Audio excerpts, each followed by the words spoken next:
అరే వాడికి లక్ భలే కలిసొస్తుందిరా! భలే క్లిక్ అయిపోతూ ఉంటాడు. ఏ డెసిషన్ తీసుకున్నా గానీ టక్‌మని క్లిక్ అయిపోతూ ఉంటాడు అనుకుంటాను చూడండి. మంచి డెసిషన్స్ మాత్రమే జీవితాన్ని మారుస్తాయండి. మంచి డెసిషన్ మాత్రమే మనల్ని ఒక చోట నిలబెడతాయండి. అయితే చాలామంది అనుకుంటారు, ఇది లక్ వల్ల, అదృష్టం వల్ల వచ్చేస్తుందేమో, కలిసొచ్చేస్తుంది అనుకుంటున్నారు. మంచి డెసిషన్ తీసుకోవడం అనేది క్లారిటీ, కరేజ్, కన్సిస్టెన్సీ దీని మీద వస్తదండి. చాలామంది ఇప్పటికి కూడా నేను కామెంట్ చేస్తూ ఉంటానండి. ఏది రీల్సో, షార్ట్సో పెడుతున్నప్పుడు అక్కడ కామెంట్స్ పెడుతూ ఉంటారు. నాకిప్పుడు వరకు జీవితంలో ఏం కావాలో నాకే తెలియలేదు.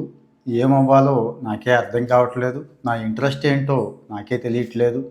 ఎటు వెళ్ళాలో ఇప్పటికీ క్లారిటీ లేదు. అయోమయంగా ఉంది. ఏ నిర్ణయం తీసుకోలేకపోతున్నాను. ఇవి చాలా చోట్ల చూశానండి నేను. చాలా చోట్ల చూశాను. సరే మీకు అందరికీ ఉపయోగపడుతుంది కదా! చాలా మంచి టాపిక్, ఇంపార్టెంట్ టాపిక్ అని చెప్పి ఇది చేశాను. అంటే ఈ వీడియో చేస్తున్నాను. పూర్తిగా వీడియో చూడండి. ఈ వీడియోలో మీకు పనికొచ్చేవి చాలా ఉంటాయి. ఈ వీడియో చూసిన తర్వాత మీ జీవితంలో కొద్దిగా అయినా మార్పు వస్తుంది.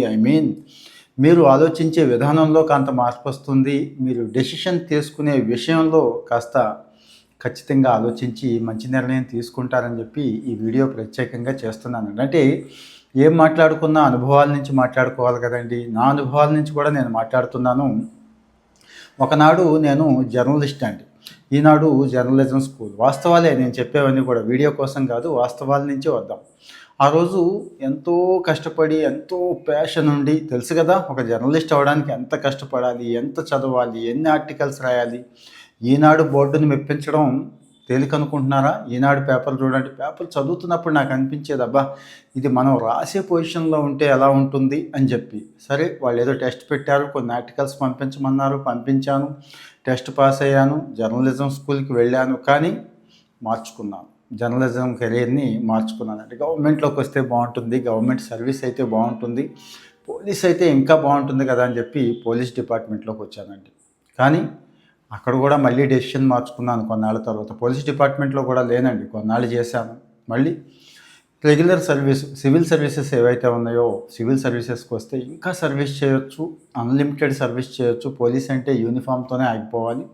ఇంకా రెండోది, పోలీస్లో చాలా సమస్యలు ఉంటాయి కదండి. ఫ్రీగా డెసిషన్ తీసుకోవడానికి ఉండదు, ఫ్రీగా పనిచేయడానికి ఉండదు, ఇలాంటివి ఉన్నాయి కదా. అది కూడా ఆలోచించి పోలీసుని కూడా వదిలేసి సివిల్ సర్వీసెస్కి వచ్చాను. ఇదిగో ఈరోజు సివిల్ సర్వీసెస్ ఉన్నాను. సివిల్ సర్వీసెస్ చేస్తూ కూడా మళ్ళీ ఇంకా చాలా ఉన్నాయిలేండి డెసిషన్స్. ముందు ఇక్కడ నేను ఈ 3 రకాల డెసిషన్స్ తీసుకునే క్రమంలో నేను ఏం ఫాలో అయ్యాను, నా నిర్ణయాలు ఎలా తప్పు కాకుండా రైట్ అయినాయి, ఈ రోజుకి ఎందుకు ఇంత హ్యాపీగా ఉన్నాను. మీకు అనిపించవచ్చు, అంటే ఎస్ఐ ఉద్యోగం మానేస్తున్నప్పుడు ఒరే ఎవరికైనా పిచ్చి ఉంటుందే మానేస్తాడు రా ఎస్ఐ ఉద్యోగం మానేస్తామని. అంతకుముందు జర్నలిస్ట్గా మానేస్తున్నప్పుడు ఈనాడు లాంటి సంస్థలో జర్నలిస్ట్ అంటే ఏమనుకుంటున్నావు, రేపు ఎక్కడికి వెళ్తావో తెలుసా, ఎంత ఉంటుందో తెలుసా నీకు వెయిటేజ్, ఇలాగా అన్నారు. నాకు కూడా అనిపించింది. అయినా కానీ నేను రైట్ డెసిషన్ తీసుకున్నాను. అంటే మీ అందరూ కూడా నా పరిస్థితి కాదు కానీ ఇప్పుడు ఏదో ఒక పరిస్థితిలో ఉంటారు. ఇక్కడి నుంచి నెక్స్ట్ మూవ్ ఏదై ఉండాలి, ఏది నెక్స్ట్ మూవ్ అయితే మనం జీవితంలో పైకి వెళ్తాం, మనం ముందుకెళ్తాం అనేది తెలుస్తుందండి. ముందు అసలు సమస్యని ఐడెంటిఫై చేయండి దయచేసి. అంటే 1 by 1 step by step guide చెప్తున్నాను. 7 స్టెప్స్ చెప్తానండి మీకు. ముందు సమస్యని ఐడెంటిఫై చేయండి. అసలు మీ సమస్య ఏంటి? మళ్ళీ గుర్తు చేస్తున్నాను, మీ సమస్య ఏంటి? ఉద్యోగం లేకపోవడమా, ఉన్న ఉద్యోగం నచ్చకపోవడమా, జీతం తక్కువ ఉండటమా, లేకపోతే ఇక ఒక ఉద్యోగం ఏముంది, ఏమన్నా ఫ్యామిలీ ఇష్యూసా, పర్సనల్ ఇష్యూసా ఏంటి అనేది ముందు ఐడెంటిఫై చేయండి. దయచేసి మీ సమస్యని ఐడెంటిఫై చేయండి. సో ఓకే, సమస్య ఇది. ముందు ఒక సమస్యనే 3, 4, 30 పెట్టుకోవద్దు సుమా. ఒక సమస్య ఏంటి అని ఐడెంటిఫై చేసి ఇదంతా పేపర్ మీద రాసుకోండి దయచేసి. ఇలా ఆలోచిస్తే అలా వచ్చేయడానికి అంత ఫ్లో లేదు, కానీ మనందరికీ పేపర్ మీద ఈ పర్టికులర్గా ఇది ఒక సమస్య. ఓకే, అయిపోయింది. దీనికి సంబంధించి ఇన్ఫర్మేషన్ గ్యాదర్ చేయండి దయచేసి. అంటే ఫ్యాక్ట్స్, ఆ సమస్య ఏదైతే ఉందో ఫ్యాక్ట్స్, అంటే సపోజ్ మనం ఉద్యోగం, జీతం ఇలాంటివి అనుకుంటున్నాము. అలాగే ఏ సమస్యకైనా కానీ ఎక్కువ మందికి ఉండే సమస్య ఇదే కాబట్టి, సో మీ జీతం ఎంత, ఓకే ఐడెంటిఫై చేయండి. అలాగే ఇక్కడ గ్రోత్ ఆపర్చునిటీస్, ఆల్రెడీ ఉద్యోగం చేస్తున్నారు కదా, ఇక్కడ గ్రోత్ ఆపర్చునిటీస్ ఎలా ఉన్నాయి, కొత్త ఉద్యోగానికి వెళ్తే గ్రోత్ ఆపర్చునిటీస్ ఎలా ఉంటాయి, శాలరీ ఎలా ఉంటుంది, కంపెనీ కల్చర్ ఏంటి, కంపెనీ కల్చర్ అంటే కంపెనీ మనల్ని ఎంత బాగా చూసుకుంటుంది, మనకి ఎంత మంచి రెస్పెక్ట్ ఇస్తుంది, కష్టపడితే ఎంత మంచి గ్రోత్ ఉంటుంది, ఇలాంటివి ఉంటాయి కదండి. అలాగే జాబ్ మార్కెట్ ఎలా ఉంది అది కూడా చూసుకోవాలండి. ఎందుకు అంటే ఆ కంపెనీకి సంబంధించి జాబ్ మార్కెట్, ఆ ప్రొఫైల్కి సంబంధించి జాబ్ మార్కెట్ ఎలా ఉంది, ఇలాంటివి అంటే సీనియర్స్తో మాట్లాడినా తెలుస్తుంది, కొంతమంది ఫ్రీలాన్సర్స్ ఉంటారు వాళ్ళతో మాట్లాడినా తెలుస్తుంది, కొన్ని ఆర్టికల్స్ చూసినా తెలుస్తుంది. ఇక లింక్డ్ఇన్ దగ్గర నుంచి ఇలాంటివి ఉన్నాయి కదా. అంటే నేను కేవలం ఇప్పుడు job and salary related, career related మాట్లాడుతున్నాను. పర్సనల్ విషయాలకు కూడా దీన్ని ముడిపెట్టుకోవచ్చు, ఇంకా చాలా విషయాలు రిలేషన్షిప్స్కి ముడిపెట్టుకోవచ్చు, అన్నిటికి కూడా. ఓకే, అయిపోయింది. ఇన్ఫర్మేషన్ గ్యాదర్ చేసాం, అన్ని రకాల ఇన్ఫర్మేషన్ గ్యాదర్ చేసి పెట్టుకోండి. నెక్స్ట్ పాజిబుల్ ఆప్షన్స్ పెట్టుకోండి. లిస్ట్ ఆఫ్ పాజిబుల్ ఆప్షన్స్ అంటే plan A, plan B, plan C కూడా ఉండాలి. ఇక్కడ గుర్తుంచుకోండి, అది ఆ ఇన్ఫర్మేషన్ తీసుకున్నాం కదండి, ఈ ఇన్ఫర్మేషన్లోంచి అన్నీ కూడా రాసుకోండి, చక్కగా రాసుకోండి. ఏంటి పాజిబుల్ ఆప్షన్స్ ఏంటి? ఆల్రెడీ చేస్తున్న ఉద్యోగంలోనే, ఈ ఉద్యోగంలోనే ఉండిపోవడమా, నెక్స్ట్ కొత్త కంపెనీకి వెళ్ళిపోవడమా, నెక్స్ట్ కొత్త స్కిల్స్ ఏదైనా కానీ ఛాలెంజింగ్గా ఉన్నా కానీ నేర్చుకొని ఏకంగా రోల్ చేంజ్ అయిపోవడమా, ఈ కంపెనీలో ఒక రోల్లో ఉన్నాం, కొత్త స్కిల్ నేర్చుకొని ఇంకో కంపెనీలో లేకపోతే ఇదే కంపెనీలో ఇంకొక రోల్లోకి వెళ్ళిపోదామా. అంటే సపోజ్ హెచ్ఆర్లో ఉన్నాం, డెవలప్మెంట్లోకి వెళ్దామా, లాజిస్టిక్ వింగ్లో ఉన్నాం, ఫైనాన్స్లోకి వెళదామా, ఇట్లాగా. లేదు అసలు ఇవి ఏవి కాదు, ఓన్గా ఫ్రీలాన్స్ చేసుకుందామా, ఆల్రెడీ ఎక్స్పీరియన్స్ ఉంది, దేనికి ఏదైనా బిజినెస్ కనెక్ట్ అవుతుందా, బిజినెస్ చేయగలమా, చేసుకుందామా, ఇది కూడా ఆలోచించండి. ఓకే, ఇక్కడికి అయిపోయింది. ఒక డెసిషన్ తీసుకోండి. తర్వాత ఇప్పుడు ఏదైతే ఒక డెసిషన్ చేద్దాం అనుకుంటున్నారో, అంటే ఉన్న చోట ఉందామా, మూవ్ అవుదామా, ఏకంగా కెరీర్ని స్విచ్ చేద్దామా, బిజినెస్ చేద్దామా అనే ఆలోచనలు ఏదో ఒకటి నాలుగుట్లో ఫర్ ఎగ్జాంపుల్ చెప్తున్నాను, సెలెక్ట్ చేసుకున్నాము. ఇక్కడ ప్రోస్ అండ్ కాన్స్ ఉంటాయి, గుర్తుంచుకోండి. ఇవి కూడా చూడండి. అంటే ఐడెంటిఫై చేశారు, ఒకదానికి టిక్ పెట్టారు కదా, టిక్ పెట్టిన తర్వాత ప్రతిదానికి అడ్వాంటేజ్ ఉంటుంది, డిసడ్వాంటేజ్ ఉంటుంది, గుర్తుంచుకోండి. భవిష్యత్తులో మనం దాన్ని మలుచుకోవడాన్ని బట్టి ఉంటుందండి, జాగ్రత్తగా ఉండండి. సపోజు కొత్త జాబ్ అనుకుందాం, మంచి జీతమే ఉంటుంది, కంపెనీ మంచిదై ఉండొచ్చు, కానీ ఇంకాస్త ప్రెజర్ ఉండొచ్చేమో ఆలోచించండి, ఇంకాస్త వర్క్ ఎక్కువ ఉండొచ్చేమో ఆలోచించండి, ఇంకాస్త స్కిల్ నేర్చుకోవాలేమో ఆలోచించండి, బుర్ర పెట్టాలేమో ఆలోచించండి.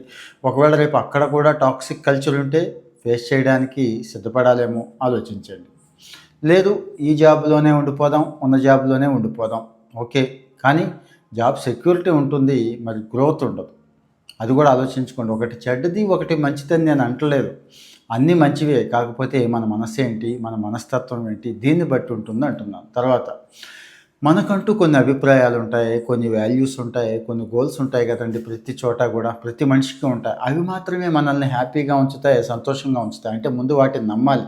నేను కూడా ఉద్యోగం మానేసినప్పుడు ఆ వాల్యూస్ ఉన్నాయి, నాకు ఎక్కువ మందికి సర్వీస్ చేయాలి, ఇంకా మోర్ డెడికేటెడ్గా ఉండాలి, కాస్త ఫ్రీగా ఉండాలి, పనిచేసే వాతావరణం ఫ్రీగా ఉండాలి, ఇలా అనుకున్నాను. అలాగే ఈ లంచగొండితనానికి ఆస్కారం ఉండకూడదు. పోలీసులో అయితే తప్పనిసరి పరిస్థితుల్లోకి నెట్టేస్తారనే భయం ఒకటి ఉండేదండి. అంటే లంచం తీసుకోక తప్పని పరిస్థితుల్లో పెడతారు, నువ్వు తీసుకోకపోతే పైనోడైనా తీసుకుంటాడు, నేను తీసుకోమని ఒత్తిడి చేస్తాడు, లేకపోతే నిన్ను వాయిస్తాడు అని.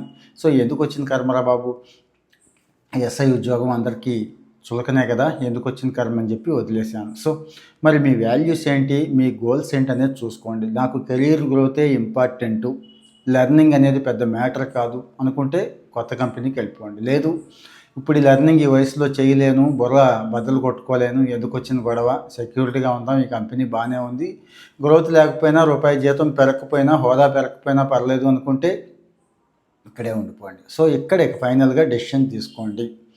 ఇక మళ్ళీ ఇక్కడ కన్ఫ్యూజన్ ఉండకూడదండి, ఓవర్ థింకింగ్ కూడా ఉండకూడదు. కంఫర్టబుల్గా ఒకదానికి కాన్ఫిడెంట్గా మీ నిర్ణయానికి కమిట్ అయిపోండి, అంతే.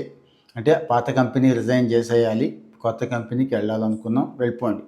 లేదు కొత్త బిజినెస్ పెడదాం, పెట్టేయండి. లేదు ఈ రెండు కాకుండా స్కిల్ నేర్చుకుందాము, రోల్ మార్చేద్దాం, పెట్టేయండి. లేదు అసలు ఇవేవి కాదు, ఎందుకు వచ్చిన గొడవ, పాత కంపెనీలోనే ఉండిపోండి. అంటే కంపెనీ ఎందుకంటున్నానంటే కంపెనీని ఒక ఉద్యోగాన్ని ముడిపెట్టి చేస్తున్నాను అంటే విషయం చెప్తున్నాను. ఇక్కడ అన్ని చోట్ల ఇలాగే ఉంటుందండి, గుర్తుంచుకోండి. ఆ తర్వాత అవుట్కమ్ రివ్యూ చేసుకోండి. ఓకే వెళ్ళాం, ఫర్ ఎగ్జాంపుల్ జాయిన్ అయ్యాము కొత్త కంపెనీలో, ఓకే డెసిషన్ మంచిదే అనుకున్నాం, పని చేయడం మొదలెట్టాం. ఎలా ఉంది చూడండి. ఓకే, మీరు అనుకున్న జీతం వస్తుందా? గుడ్.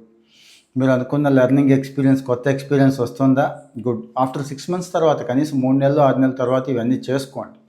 అంటే మీకు గ్రోత్ కనిపిస్తోందా? అనుకున్న జీతం వస్తుందా? అనుకున్న హోదాలోకి ఇది రూట్ బాగుందా? ఇవన్నీ కూడా చెక్ చేసుకోండి. సో ఇక ఫైనల్గా నేను చెప్పొచ్చేది ఏంటంటే, మరి అవుట్కమ్ రివ్యూ చేసుకున్న తర్వాత ఓకే నా డెసిషన్ కరెక్ట్ అనుకుంటే మంచిది. డెసిషన్ కాదు అనుకుంటే మళ్ళీ మొదటికి రండి, తప్పేమీ లేదు. ఇలాగే రివ్యూ చేసుకోవాలండి ఏ సబ్జెక్ట్ అయినా కానీ, గుర్తుంచుకోండి.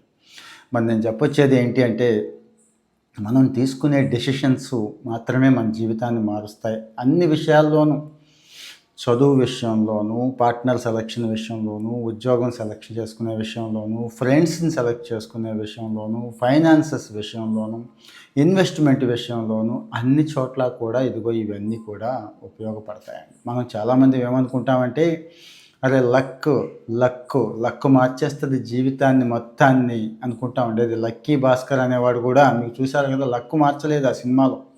అతని తెలివితేటలు చూశారు కదా, అతని కమిట్మెంటు, అతను ఏ రకంగా ఉన్న అవకాశాలని ఎలా వాడేసుకున్నాడు, అక్కడ ఎలా ముడిపెట్టేశాడు. సరే ఏదో పని చేశాడు, కానీ చాలా జాగ్రత్తగా ఎలా బయటకు వచ్చాడు. మనల్ని ఏదో పని చేయమని కాదు నా ఉద్దేశం. మనం లక్ అనుకుంటున్నాం కదా, లక్ కాదు. దయచేసి ఇక్కడ కన్సిస్టెన్సీ ఉంది, కమిట్మెంట్ ఉంది, ఒక క్లారిటీ ఉంది తీసుకునే నిర్ణయాల్లో.